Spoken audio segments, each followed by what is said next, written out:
Good morning, YouTube.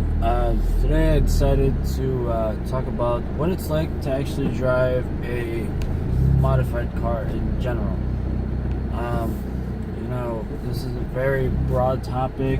It's something that, that can go from just any sort of mods that's in regards to looks or any sort of mods that's in regards to performance parts. I know, I'm sorry, I'm a little tired. I didn't really get much sleep last night, but I decided to make the video anyway, no matter how horrible that looked. I don't really care. But anyway, what it's like to drive a modified car around.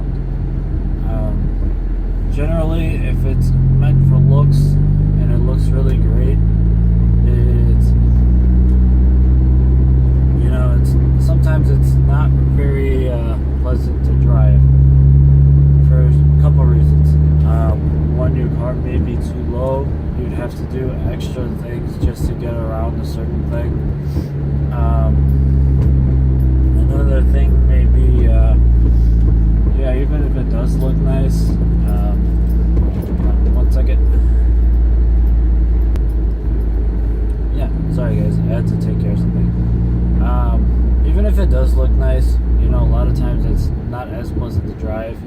Yes, it's an attention getter, but the thing is, you are changing up the way the car is. So, you're going to be changing. A lot of times, you'll be either changing the dynamics of the vehicle, or let's say the foundation, the way the vehicle handles. A lot of times, you will be changing the way that is, the way that it was built.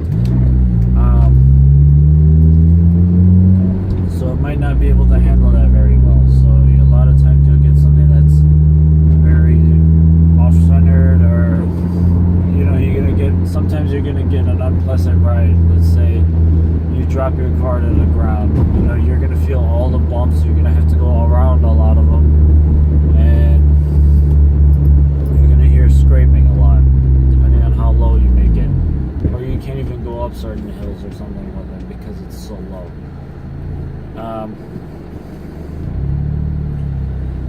There's also other reasons what it's like to drive a modded car. Parking is one of them. You can't just leave your car in an open area, especially if you're in a bad neighborhood and your car looks real nice. Even if it doesn't look nice, and it's got parts under the hood, you generally cannot leave it out in the open, because a lot of times your car just stands out no matter what. And I know I learned this real quick when I was in Michigan, and I went to Walmart at, let's say, around midnight. I went in there for 5 minutes by myself, and I left it parked out in the open. I didn't know that the Walmart I went to was in a bad neighborhood, mainly because I'm not from there, and it didn't really look like a bad neighborhood. It just looked like an average neighborhood in general. I didn't know it was the bad portion of it.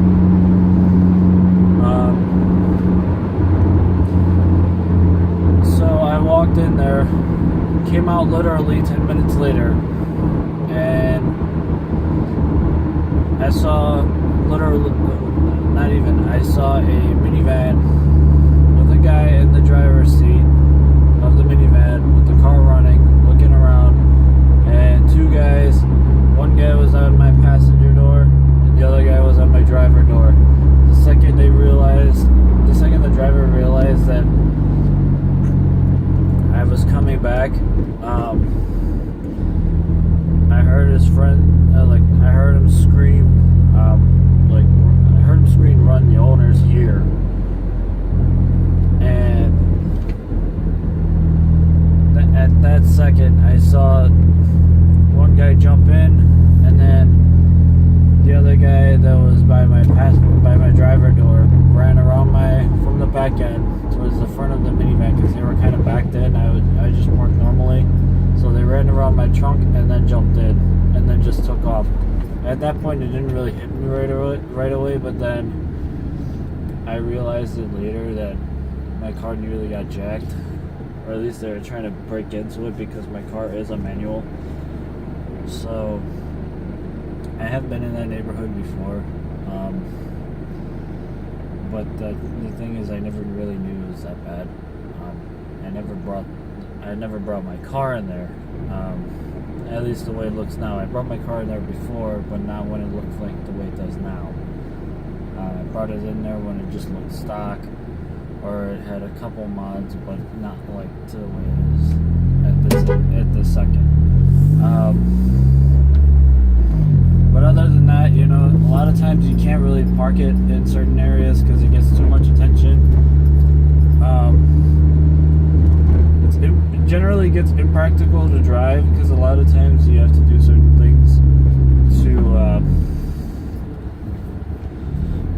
a lot of times you have to do certain things. You have to do certain maneuvers to do just to drive it somewhere. A lot of times it can be pretty loud, depending on how your car is set up. It could even smell inside. You know, a lot of times it's not really as smart of an idea to do certain things. So yeah, having a modified car is fun, but it can be impractical when it comes to certain things. I am at work right now. I just got here, as you guys can tell, but you know, it's the way things are set up. So it is fun to drive a modified car everywhere. It's just that, you know, it's just impractical. Really, I love modifying cars, but the thing is, a lot of times it is impractical depending on where you go, because you gotta be extra careful with it. Even when you're driving over humps or something, you know, you gotta be wary of it. And then a lot of times, if you ever take it somewhere to get serviced or, you know, valeted or something, which I never do. A lot of times, usually I do the service myself. I like the maintenance and stuff, but let's just say you take it to a valet driver. A lot of times a valet driver is going to beat on it. They won't tell you, but they will beat on it. And then, you know, someone who drives that specific model fairly often, if you tell them it's modified, it's good for them to know, because a lot of times they'll even figure it out themselves, but a lot of times it's good for them to know anyway, because they're going to just assume that it handles the same way as it normally does, and usually modded cars generally don't. That's kind of what modifying stuff is for. But yeah, if you guys like this video, please like it, rate it, and subscribe to it, and I will see you in the next one. Later, guys.